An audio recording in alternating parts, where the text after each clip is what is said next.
kitab ini selesai, tolong disanggah. Kalau saya salah, ya disalahkan. Di titik mana yang salah, di titik mana yang keliru. Saya manusia. Sejatinya manusia itu dasarnya adalah salah. Kullukum khata' wa khairul khata'in at-tawwabun. Itu katanya baginda Nabi. Kalau saya salah, ya disalahkan, tapi secara ilmiah. Jangan disalahkan, oh ente pemecah belah umat, oh ente misalnya apa, tidak mencintai dunia. Tidak mencintai dunia yang mana? Iya. Kalau dunia yang asli saya cintai. Kalau dunia yang palsu ngapain? Dicintai dunia yang palsu kan gitu.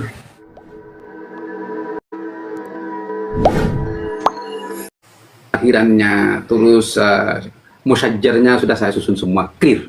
Oke, sudah clear. Tinggal nanti ditunggu itunya kalau soal itu. Ubaidillah Al-Mahdi ini memang pendiri Daulah Fatimiyah. Kemudian anak-anaknya sampai dinillah, baru terpecah Daulah Fatimiyah itu di masa Adid Lidinillah. Al-Adid Lidinillah ini mempunyai anak dua, Nizar dan Musta'li. Jadi terpecah menjadi dua, Musta'liyah, Nizariyah. Nah, di sini melemahnya Daulah Fatimiyah karena terpecah menjadi dua. Kenapa kok bisa pecah? Karena di mereka itu pasti ada imam yang harus diangkat oleh bapaknya. Jadi Nizar itu yang diangkat oleh Al-Adid Lidinillah, Nizar karena lebih tua. Dan syarat pengangkatan imam itu harus yang lebih tua, begitu. Nah, setelah bapaknya meninggal, ternyata Perdana Menterinya itu berkhianat. Dia mengangkat Nizar adiknya yang waktu itu masih usia 12 tahun gitu. Karena mungkin ya takut Perdana Menterinya itu diganti oleh Nizar. Jadi dia mengangkat Musta'li ya. Akhirnya terpecah menjadi dua, Musta'liyah dan Nizariyah. Tapi yang kuat di sini adalah Musta'li. Karena Perdana Menterinya ada di Musta'li waktu itu. Walaupun Musta'li umurnya masih seumur jagung, 12 tahun. Musta'li ini umurnya pendek. Dia itu mati di 21 tahun, di usia 21 tahun. Punya anak ya bernama Ubed lagi. Gitu. Terus kemudian dibasmi Daulah Fatimiyah itu di era abad ke-6 Hijriah oleh Salahuddin Al-Ayyubi. Apakah Musta'li itu dibunuh? Enggak. Musta'li itu doyan daging, sehingga penyakitnya banyak. Musta'li itu setelah Salahuddin Al-Ayyubi masuk ke Mesir, Musta'li itu tidak dibunuh karena dalam kondisi sakit. Ada yang bilang Musta'li itu minum racun. Ada yang bilang karena mati karena sakit, banyak penyakitnya, karena dia kalau makan daging luar biasa gitu. Akhirnya meninggallah Musta'li itu di Jumat kedua. Jumat pertama Salahuddin Al-Ayyubi itu dipaksa oleh pamannya Nuruddin Zanki itu untuk memutus khutbahnya Musta'li itu. Untuk memutus itunya apa khutbahnya.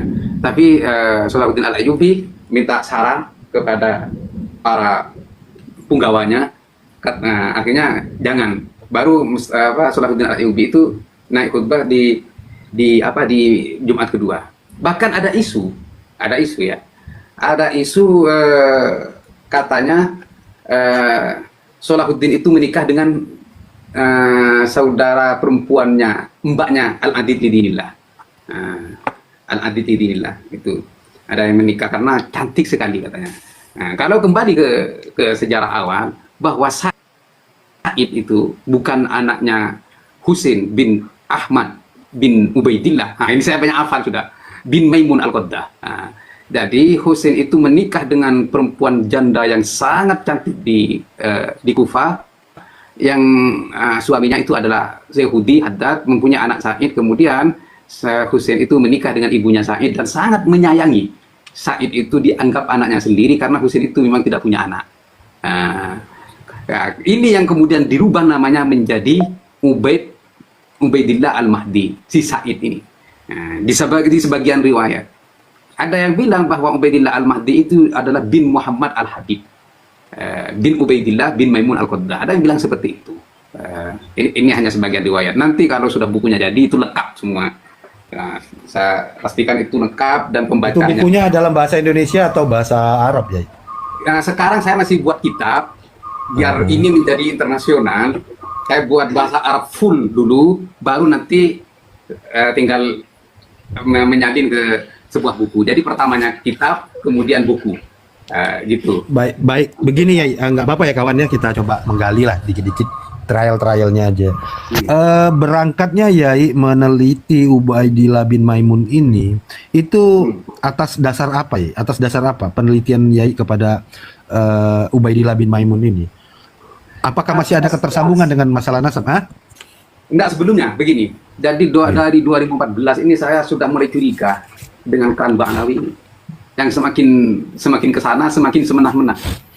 Nah, ini klan ini dari mana, saya bilang gitu, asalnya apa dan akidahnya apa, kok ini semenah-menah. Padahal di dalam Islam semenah-menah itu tidak diperbolehkan. Kok mereka itu semenah-menah? Jangan-jangan ini bukan dari kelompok akidah Ahlussunnah wal Jamaah. Dari 2014 itu saya penasaran, tapi saya belum punya pintu masuk untuk masuk ke sana. Nah, akhirnya saya mengkaji sejarah, mulai dari saya banyak hafal sejarah Abdullah bin Sabah, karena dari 2014 saya sudah mengkaji itu terjadinya kudeta Sayyidina Utsman. Jadi saya dulu masih ini, apakah ini keturunan Khawarij yang disampaikan oleh baginda Nabi, inna min di'i hadza qaumun yaqra'una al-Qur'an wa la yujawizu hanajirahum.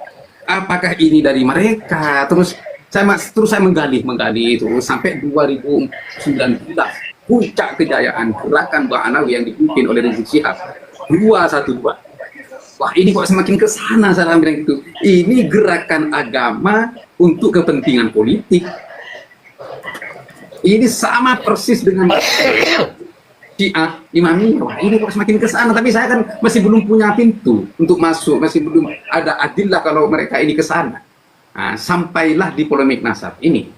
Nah, di polemik nasab, Kiai Imaduddin bersuara bahwa Ubaid itu adalah tokoh fiktif dan semua ke bawah itu adalah tokoh fiktif. Nah, terus saya hanya menyayangkan hati kecil saya. Ini kalau difiktifkan dulu mereka anaknya siapa? Coba dong, saya mau mengkaji. Nah, saya kaji dulu nasabnya itu. Apakah benar 100% itu adalah tokoh fiktif? Nah, baik, yang pertama saya benarkan 100% kalau nasabnya itu cangkokan. Palsu, tidak nyambung. Ini saya benarkan karena tidak ada petunjuk bahwa Ubaid itu adalah anaknya Ahmad bin Isa al-Abah. Nah, ini saya benarkan ke Iman 1000% bahkan. Nah, ini memang benar. Nah, terus tentang fiktif, ini kok saya masih penasaran gitu. Kan saya memang dari dulu kalau mendapatkan, bahkan di pondok dulu, kalau mendapatkan sebuah ibarah itu saya tidak akan pernah melepaskan ibarah itu kalau saya tidak tahu artinya. Bahkan dulu saya pernah ngaji Iqna. Yang saya pegang itu syarah Hujairimi al-Khatib. Nah, di syarahnya itu saya mendapatkan ibarah al-umum wal khusus min mutlaq, al-umum wal khusus min wajhid. Ini apa kata saya pengertiannya kok al-umum wal khusus min mutlaq, al-umum wal khusus min wajhid. Saya karena saya tidak pernah mengaji kitab mantik waktu itu. Akhirnya saya tanya kepada putranya Bang Mun, Gus Kamil almarhum rahmatullah alaih. Nah, Gus Kamil di sana di Sayyid Muhammad itu dipanggil Gus Majid. Nah, Gus, iki opo Gus tadi? Iki artinya opo iki? Oh, al-khusus wal umum min wajhin, al-khusus wal umum mutlaq. Oh, akhirnya ditanya sama Gus Majid rahmatullah alaih. Ente pernah belajar matik? Belum. Oh, nggak kira paham. Wah, dasar, saya bilang gitu. Nggak kira paham, kan langsung digitukan. Oh, dasar, gitu. Jadi nggak dikasih tahu. Nah, akhirnya saya panas dan penasaran, ingin tahu ibarat al-khusus wal umum min mutlaq, al-khusus wal umum min wajhin. Saya langsung belajar kitab mantik. Saya mulai dari kitab Al-Munawwarah. Sulam Munawwarah, ya, Sulam Munawwarah. Satu kali pelajaran saya tidak paham, saya ulang lagi. Baru saya agak memahami kitab mantik itu setelah saya membeli kitab Dawabitul Ma'rifah karya Haben Nakah dan Raf'ul A'lam karya As-Singkiti. Dari dua kitab itu baru saya bisa merabah mantik itu, karena di situ berbasis jadwal. Nah, oke, ini mantik sudah saya tinggalkan. Nah, di 2019 ini penasaran saya semakin besar ya, sampai ya datang ke IMAD, terus saya akhirnya ini kok kalau difiktifkan, terus mereka anaknya siapa, kan sayang sekali. Nah, makanya saya sampaikan di podcast saya dengan Gus Fuad Pleret, di channelnya beliau. Nah, saya ingin membantu Ba'alawi, ya, ingin membantu Ba'alawi untuk mencari bapaknya yang asli, kan gitu. Selalu saya di konten-konten saya ingin membantu Ba'alawi, iya, untuk dipertahankan selama 550 tahun. Ini yang pertama. Bantuan kedua, bantuan kedua agar Ba'alawi ini tidak terjerumus dalam baginda Nabi manidda'a ila wairi abihi wa ya'lamu annahu wairu abih fal jannatu ali haram. Al hadis au kama qala Rasulullah. Takut hadisnya tidak pas. Al hadis au kama qala Rasulullah.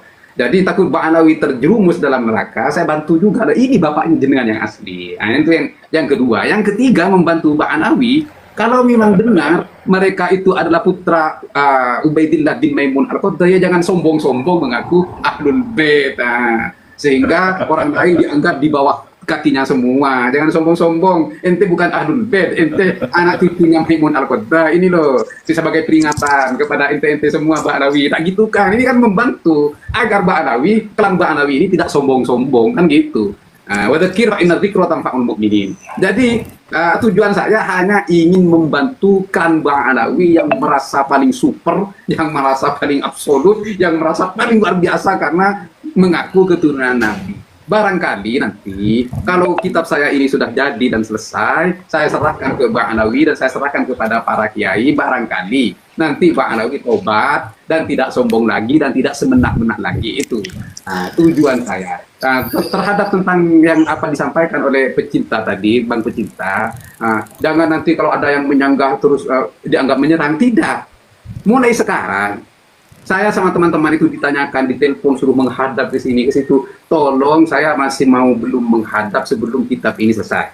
Setelah kitab ini selesai, tolong disanggah. Kalau saya salah ya disalahkan. Di titik mana yang salah, di titik mana yang keliru. Saya manusia. Sejatinya manusia itu dasarnya adalah salah. Kullukum khata' wa khairul khata'in at-tawwabun. Itu katanya baginda Nabi. Kalau saya salah ya disalahkan, tapi secara ilmiah. Jangan disalahkan, oh ente pemecah belah umat, oh ente misalnya apa, tidak mencintai dzurriyyah. Tidak mencintai dzurriyyah yang mana? Iya. Kalau dzurriyyah yang asli saya cintai. Kalau dzurriyyah yang palsu ngapain? Mencintai dzurriyyah yang palsu kan gitu. Iya. Sebetulnya juga gini ya. Kiai Jafar, sebetulnya tidak ada urusan mempertanggungjawabkan sebuah ilmu itu kepada siapa. Jadi ketika ada mengkoreksi ini menyerang itu hanya mereka berlindung ya siapapun itu mereka hanya ingin feodalisme agama mereka itu jalan. Seakan-akan mereka itu pemegang agama yang ada di Indonesia. Itu biasa orang-orang yang seperti itu. Jadi begini ya, ada beberapa hal yang ketika permasalahan Ba'alawi ini sudah mulai terungkap tentang banyak hal-hal yang berbahaya dalam agama ketika kita tidak bisa mencerna secara jernih. Yaitu satu diantaranya fitnah Ba'alawi ini ya. Saya ambil fitnah Ba'alawi ini betul-betul memporak-porandakan sendi-sendi agama keseluruhan. Terus kemudian muncul diksi-diksi baru. Terus kemudian kita harus mencermati dan mulai merenungi, kita refleksikan tentang adanya ulama su'. Sebagaimana Rasulullah itu mengatakan bahwa ulama su' itu lebih berbahaya dari Dajjal itu sendiri. Ulama su' itu seperti apa sih? Ulama su' itu yang apapun digunakan, metode apapun digunakan, menghalalkan segala cara hanya untuk mendapatkan legitimasi urusan dunia saja, entah itu urusan politik, pengaruh, jabatan, pengakuan, hal-hal yang sifatnya dunia. Dan ini kita harus menilainya secara jernih. Kalau ulama yang orientasinya dakwah itu jelas mereka mengharapkan keikhlasan, ridho Allah seperti itu. Tetapi dengan pola-pola yang seakan-akan membabi buta, glorifikasi yang berlebihan, itu semata-mata untuk urusan dunia, dan itu ulama su' ya polanya seperti itu. Dan lebih berbahaya dari Dajjal itu sendiri. Itu harus mulai banyak sekali. Jadi begini ya, tidak hanya Kiai Jafar, tidak hanya Kiai Haji Imaduddin. Kan tadi saya bisa menekuk jarinya orang-orang yang berperan. Saya akan mempermalukan itu loh, pesantren-pesantren besar itu loh. Apa nggak ada orang berilmu tuh selain beliau-beliau ini? Hadirmu itu kapan? Ketika umat sudah seperti ini, kamu nggak hadir-hadir, kemudian meminta glorifikasi bahwa ini sumber ilmu. Apa itu? Itu sama halnya itu dengan apa ya, feodalisme agama. Ya 11-12 lah dengan Ba'alawi. Mereka diuntungkan karena kalau Ba'alawi menginginkan nasab, mereka ya juga nasab, leluhur mereka ulama-ulama besar, tapi ilmu tidak bisa diwariskan, bro. Seperti itu. Assalamualaikum Jadi gini, warahmatullahi Kiai. wabarakatuh. Saya Waalaikumsalam. sedikit kasih masukan buat Pak Kiai ya. Kalau saya dengar tadi dari pengambilan diksinya, cara bertuturnya, terus narasi-narasi terkait dengan mungkin antologi bukunya nanti, saya cuman bisa kasih saran satu. Gaspol, lanjutkan itu. Ya gini, Pokoknya gini. gaspol. Bang Peta. Jangan semua dibebankan kepada Kiai Jafar karena Kiai Jafar sudah produktif sekali nih. Ya kan tadi hitungan jari ya Gus Hasan. Sebentar. Mbak Manu, izin ya, pinjam kursinya ya. Ada Kiai Golib naik. Kalau saya begini itu. Ubed 2 ini pendiri dinasti Fatimiyah. Oh, Ubed 3 ini ternyata. Kan gitu. Baru setelah ketemu ini, saya cari dalam kitab sejarah Abna Abdullah bin Maimun Al-Qaddar atau Abna Ubed bin Maimun Al-Qaddar. Kemana ini? Oh, ada ini. Oh ya. Terus yang ini kemana? Oh, ini kemana? Nah, terus ini anaknya berapa? Nah, terus itu saya cari semua itu. Nah, makanya di dalam kitab saya itu saya tulis, saya bikin judul satu. Ini saya istikharah sampai 3 kali. Nah, kan soalnya katanya di Abu Thahir yang mempunyai al-farqu bainal firaq itu. Jadi juga Ibnu Al-Athir dalam Al-Kamil fi Tarikh menjelaskan bahwa tentang cerita Ubaidillah atau Abdullah bin Al-Qaddar ini ikhtilaf mubarrak. Jadi ikhtilaf yang sangat kontras ya, dengan sejarawan yang satu dengan yang satunya. Wah, ini gimana cara nyambungnya, cara ngumpulkannya ini gimana? Makanya saya dengan istikharah itu membuat satu bab yang saya kasih judul Al-Ara' wal Aqwal. Nah, bab kelima. Bab Al-Ara' wal Aqwal, pendapat dan pernyataan para ulama, baik di internal Ahlus Sunnah Jamaah dan eksternalnya mereka di kitab Syiah. Makanya saya kumpulkan, saya kasih wadah Al-Ara' wal Aqwal. Setelah Al-Ara' wal Aqwal, kenapa? Biar pembaca itu tidak bingung. Nah, kalau pendapat-pendapat ini tidak dikumpulkan menjadi satu, saya takut pembaca itu nanti bingung. Wah, ini pendapat lain lagi. Oh, ini beda lagi. Ini beda nama lagi. Ini beda. Makanya saya kumpulkan di sini Al-Ara' wal Aqwal, pendapat-pendapat dan pernyataan-pernyataan. Nah, baru di bawahnya itu saya bikin bab lagi tentang menjelaskan siapa sih mereka, di mana sih mereka, tempat. Sampai bukan cuma bukan cuma nama, tempatnya saja berbeda-beda. Nah, di sini ya saya hanya satu pendapat mendapatkan bahwa Ubaidillah itu tinggalnya di Yaman dengan bapaknya yang bernama Muhammad Al-Habib. Nah, dan Muhammad Al-Habib ini yang menyuruh Ubaidillah ini berangkat ke Maghrib. Kamu akan berhijrah dengan hijrah yang jauh dan kamu akan mendapatkan ujian yang sangat besar. Semua sejarah itu mengatakan bahwa Ubaid itu tinggalnya di Salamiyah, Irak. Iya, bukan di Yaman. Satu pendapat ini saya ambil. Nah, di Yaman. Nah, ini rahasia nanti terbongkar. Siap. Jadi gini, Pak Kiai. Nggak apa-apa, kan maksudnya yang penting itu metodologinya kuat. Artinya kalau studi literasinya itu kuat dan kritik literasi atau kritik tesnya kuat, apapun itu yang kita presentasikan itu akan diterima karena literasinya ada gitu. Dan dicatat oleh buku, jadi nggak perlu khawatir Pak Kiai. Pokoknya saya itu gaspol deh. Gaspol itu. Maksud saya biar rasa penasaran Bang Peta terhadap buku nanti kalau keluar semua nanti nggak penasaran. Iya, karena maksud saya Pak Kiai tadi kan sudah memulai literasi bahwa banyak pendapat terkait dengan Ubed ini. Nanti kan kalau dipilah-pilah itu artinya kritik literasi kan, kritik teksnya. Jadi nggak apa-apa. Itu Ya, sudah jadi metodologi kebenaran ilmiah. Iya, kalau yang di situ saya kuasai Bang. Saya kuasai Ketika kalau beliau yang itu tadi karena- menyebutkan sebenarnya Ubaidillah itu Ubed bin Habib itu di Yaman. Iya. Saya ini ngerjain kita ya Jafar ini. Sengaja kita diputarnya ke sana ke sini, ujung-ujungnya ke sana itu. Pokoknya ya udahlah ya, gas aja lah. Intinya itu Iya, pokoknya kalau gaspol, kita tuh Kiai. kalaulah kita itu berbicara untuk mengkonekkan aja. Artinya penelitian sampean itu masih sampean rahasiakan. Ya, Iya. itu. Mohon maaf. Jadi sebelum ada lanjut. kaidah dalam penelitian itu Kiai. Gini. Orang kalau ada literasi terus pendapatnya salah itu dimaafkan kalau dalam kebenaran ilmiah. Yang penting jangan bohong. Kan begitu. Iya. Ada kitab tapi nggak ada gitu. Ah, itu yang salah itu. Tapi kalau ada literasinya terus dianggap keliru oleh anu, itu dimaafkan. Karena kita ini peneliti. Tetapi yang bohong itu kalau nggak ada literasinya terus dibilang ada. Nah, itu yang tidak masuk di dalam kaidah intelektual seseorang. Seperti Makanya itu yang saya hindari. Saya tidak Nah, iya, betul, Kiai. dan berbicara tanpa data.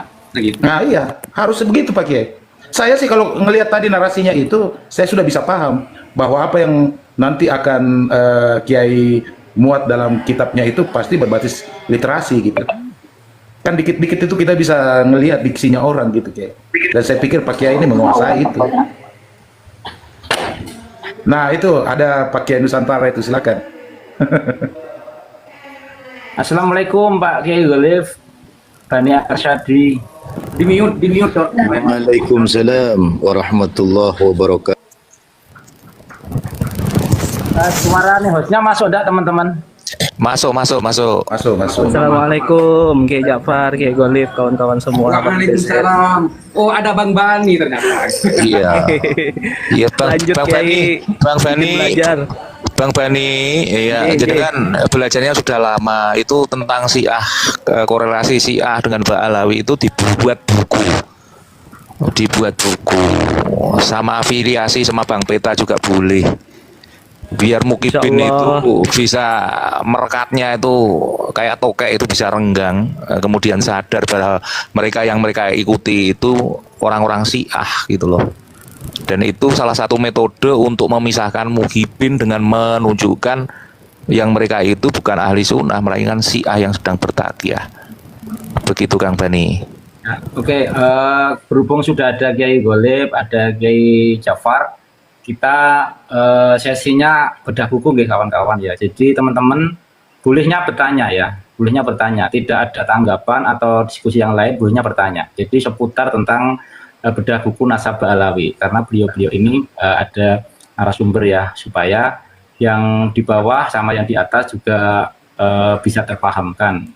Seperti itu nggih kawan-kawan ya, gantian nanti yang bertanya, termasuk yang di bawah boleh bertanya lewat typing. Nanti Iya, siap.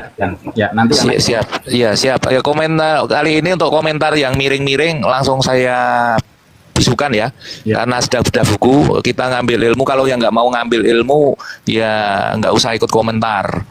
Komentar negatif tak bisukan. Oke, ini ada pertanyaan dari tapping Pak Yai ya, tentang kitab Buhyatul Murus apa tadi? Buhyatul Murus mana tappingnya tadi? Baik, sebelum ke sana itu Kang Skin, kita coba ajukan tanggapan dulu ya kepada Ya, silakan. beliau berdua ini terkait dengan buku yang beliau bikin ya, Ketidakabsahan Nasab Ba'alawi. Poinnya itu untuk diperjelas aja, maksudnya itu seperti apa ya. Saya coba bacakan bahasa Indonesianya aja ya, biar langsung bisa ditangkap oleh kawan-kawan, karena bahasa Arab saya maklum lah.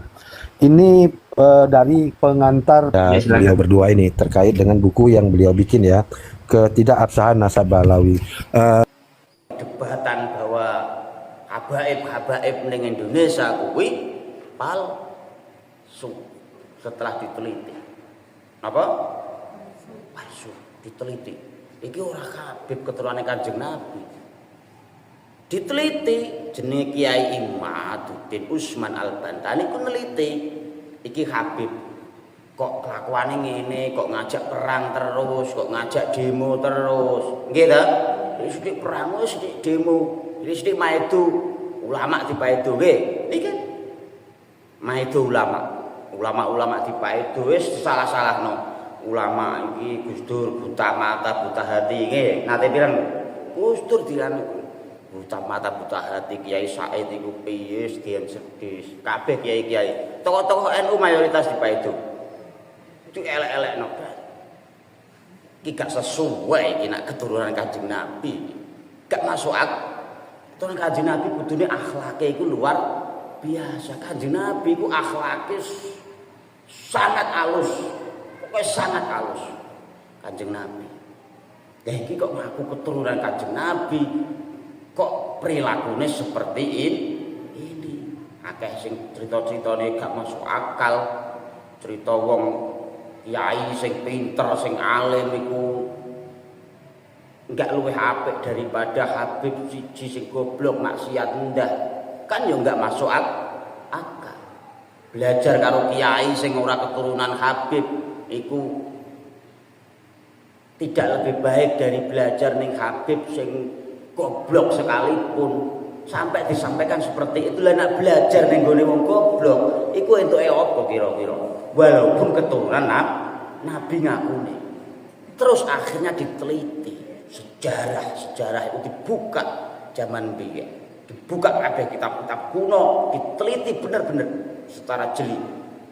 Diteliti iki kok janggal. Jirine Habib sing Indonesia kabeh Habib sing julukane ngarepe Habib diteliti. Tak ndurane julukane Ba'alwi karena keturunannya Alwi. Lah Alwi iki anake Ubaidillah. Menurut mereka Alwi itu keturunannya Ubaidillah, sanadnya mereka. Lah yang diteliti adalah Ubaidillah. Iki bener gak Ubaidillah iki anake Ahmad Al-Muhajir. Ngakune Ahmad sing Al-Muhajir menurut beliau, walaupun juga diteliti bukan Muhajir. Sing Ahmad iki putrane Isa Ar-Rumi. Isa Ar-Rumi iki terus mendur tekan Rasulullah. Bener terkonfirmasi, tapi sing Ubaidillah ini tidak terkonfirmasi karena diteliti ternyata Ahmad iki sing putrane Ahmad bin Isa Ar-Rumi iki putrane ora nek Ubaidillah, hanya Ali, Muhammad, Husain. Orangnya Ubaidillah. Ubaidillah miturutnya anak kedua. Lho sing anak ketiga wae tercatat, kok anak yang kedua tidak tercatat? Muskil. Cara ning jenengan duwe kakak, iku duwe anak papat. Ternyata sok ben enek menyampaikan wah anake lek pariem kuwi 5. Sing nomor 2 iki gak tertulis kleru. Jenenge Markona. Kan itu gak masuk akal. Lah inilah yang menjadi objek penelitian, akhirnya dibongkar ternyata hanya ngaku-ngaku sebagai keturunan Rasulullah Shallallahu Alaihi Wasallam. Iki sing jeneng Habib menurut Al-Attos, Al-Segaf, Al-Kaf, kabeh sing keturunan Ba'alawi, Bani Alawi, Bani Alwi itu putranya Ubaidillah palsu. Akhirnya diteliti, dipadukan lagi dengan ilmu filologi, ilmu sejarah. Diteliti kitab-kitab kuno iki kitab iki jine diomong tahun 400 Hijriah. Diteliti nganggo kajian ilmu filologi ketemu. Iki kertasnya jine tulisan karangan tahun 4 Hijriah. Diteliti ketemu gak? Iki kitab karangan tahun 2000 ketemu. Polpene ketemu, iki polpen ora tahun 400 Hijriah. Iki polpen pilot iki sing digawe ketemu. Dengan kajian ilmu filologi yo enggak terbukti. Ditambah dikuatno lagi dengan kajian ilmu tes DNA. Tes DNA niku dites darahe utawa rambute macam-macam utawa idune dites. Wong akan ketahuan dengan tes DNA jenengan anake sinten niku ketahuan. Tes DNA mendhuwure keturunan Kanjeng Nabi kuwi harusnya haplogrupnya J. Ternyata Habib itu mayoritas G niku mayoritas keturunan Yahudi Askenazi. Enggak enak jalure blas. Lah kenapa kok dibongkar? Kenapa kok disampaikan terus? Karena gerakannya sudah berbahaya. Maidu ulama-ulama kiai-kiai dipaidu, direndahkan. Terus ditambah lagi sejarah NU dipalsukan. Sejarah NU Sejarah NU berdirinya NU iku Mbah Khalil Bangkalan sing sampean ngerti nggih. Mbah Hasyim Asy'ari, Mbah Abbas Bullah. Moro-moro enek buku pelajaran anyar ning Jawa kono enek buku pendiri nih sing nomor 2 setelah Mbah Khalil Bangkalan Habib Hasyim. Kok iso Habib Hasyim iki piye ceritane? Ditambah meneh moro-moro Pangeran Diponegoro iki Habib. Imam Bonjol Habib. pembacaan rek proklamasi iku ning omahe mbahane Habib. Kan bahaya. Untuk saiki mungkin aman. Tapi untuk beberapa ratus tahun kemudian atau 50 tahun, berapa puluh tahun ke depan, ketika orang-orang sekarang nggak ada, kerek anake dhewe tok sing ngerti, putu-putune dikandani Indonesia iki merdeka karena Habib. Kowe belajar nak karo ulama iku kleru, kudune karo sing keturunan Habib. Rusak bahaya tuh. Indonesia diambil alih mereka kerek Gembia. Wong pribumi gak duwe jasa blas. Mulane kudu dibongkar. Ketika terbukti orang keturunan Rasulullah wis berbahaya. Harus disuarakan terus. Karena apa? Karena demi Indonesia ini. Aja sampai dirusak oleh orang-orang yang gak bertanggung